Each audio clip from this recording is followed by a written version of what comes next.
welcome to Raising Vibrations. Today I'm super excited to be sharing with you a series that I've just recently created and recorded, and we're going to be discussing relationship astrology, and particularly from the evolutionary astrology perspective. Okay, so the work that I'm doing today with you is based on the research of Jeffrey Wolf Green, and we're going to be basically focusing on how to actually understand what a relationship is from an evolutionary perspective.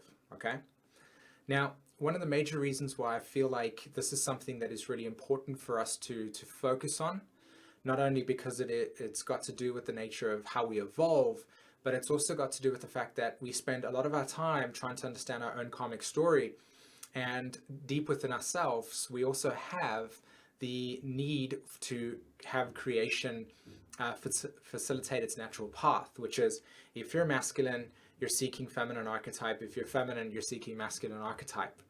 And what happens here is that we naturally have this dynamic where we need relationships, or we want relationships. Now, at this stage, especially in terms of Earth's current evolution, we're sitting in a situation where many of us have had so much social imprinting and conditioning that has kept us separate, that we have a lot of karma that we carry in our relationships that play out within our lives, and especially in our intimate relationships.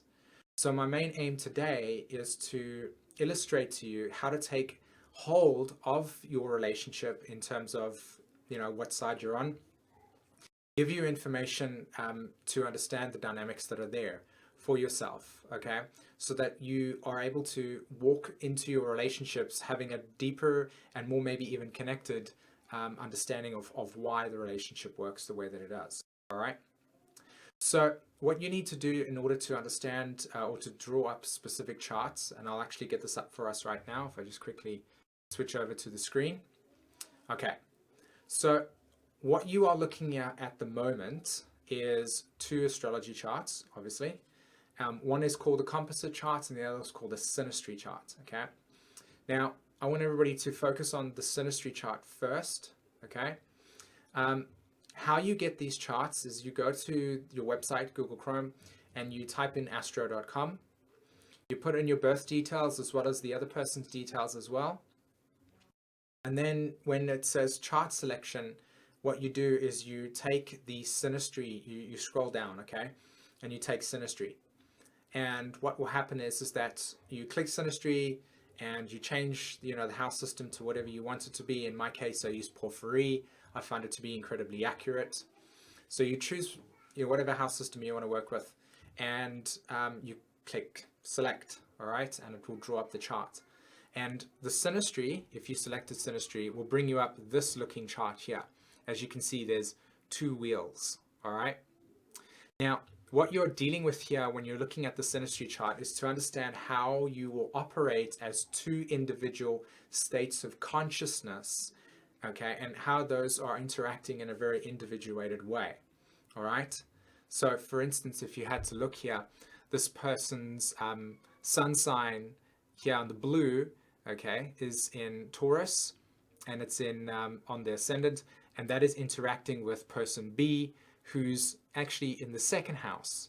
So this person has the sun sign in the first house, and the person B, that sun is actually landing in the second house. So what will naturally happen here is that this person will naturally illuminate this person's second house part of their consciousness.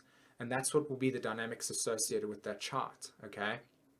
These two in a relationship will naturally illuminate parts of each other.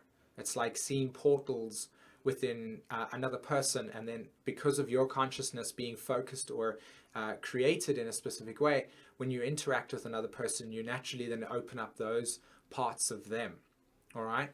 And that's what you call a synastry chart, and it's incredibly powerful to understand, all right? Especially when you're looking at, why certain things are the way that they are. Now, the composite chart, and this will be what this entire series is based on, is where you take both persons' astrology data and you select composite midpoint. Okay, so the midpoint reference, it's called midpoint reference, and it's called composite. And what it does is it combines your entire consciousness into one, as if you have one birth chart. And that symbolizes the nature of your personal soul's evolution together. Your personal soul's evolution together. And it's pretty profound because this is incredibly accurate when trying to understand the nature, the causal dynamics regarding why you might have separated, why you would have had certain circumstances happen to you, how you can access deeper parts of your personal journey, how to heal yourself. You know, there's tons and tons and tons of information that can actually be extracted from this, which is why I'm creating this video, because if anybody that's actually interested in understanding these dynamics, you can then contact me and we can set up a reading in that way. So, and actually understand these causal dynamics, because, you know, there's tons of information that comes out of it. So these are the two types of charts that you would use to work with when it comes to relationships, at least the main perspective. All right. So that's what we'll be doing today. And now what I want to focus on is what this video is actually entailing in terms of what you're going to be doing next. Okay. So the composite Pluto, as we saw over there, together as you two, as in two relationships, will reference the nature of your soul's journey together. Okay. So I'll use mine and Jen's, for instance. Okay. Mine and Jen have got a 9th house Pluto composite. So in order, if we were interacting with this video, we would go and watch the 9th house video, okay? And we would try to understand the dynamics associated with our lives. Now, it's incredibly interesting because the 9th house Pluto in itself is one where we create a superstructure to exist within to understand the nature of creation in its most profound way, which is what we have. So what she does is she supports the nature of the YouTube through recognizing that there's a deep importance for this to be out there in the world, and then we then support the home in the sense of running the family, and it kind of keeps us grounded so that we don't just, you know, seek higher knowledge and leave this physical plane of existence. We're here to actually be of service in some way. See how this operates. So when we understand our Pluto placement and the dynamics associated with it, the nature of our relationship becomes more intimate, because now we see why we are here together and we understand those things. Whereas if we weren't, the dark side of the 9th house Pluto is to actually create philosophical structures that don't support our own inner emotional reality, leaving us to then have to lie about the nature of how we feel about things, because the superstructure we've created then obviously suppresses our feelings, because the relationship does not want to be separated. Because you don't want to just go, oh, okay, well, I'm done with this relationship. You want to try to keep together. But so in doing so, you create emotional suppression, and then therefore just creating and convincing and converting archetype. So you can see how this placement of Pluto regarding the nature of a relationship that you have is so incredibly powerful, because not only do you now understand the desire is there, it empowers you to now start becoming aligned with what is necessary for your incarnation, what is really, really important for you to, as a couple, to actualize in this lifetime, and to obviously heal all of the wounds that have come through, you know, the patriarchy and of course matriarchal times as well. All right.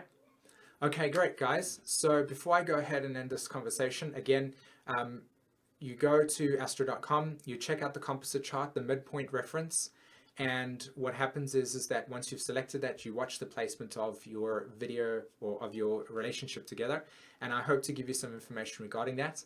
If you're looking to expand upon that stuff and actually have astrological guidance around it, then you can book a reading with myself, and we can spend an hour and whatever it is looking at the causal dynamics and giving you guidance along that process. Okay. Fantastic, guys. Thank you so much for listening to this video. I hope you had a lot of fun.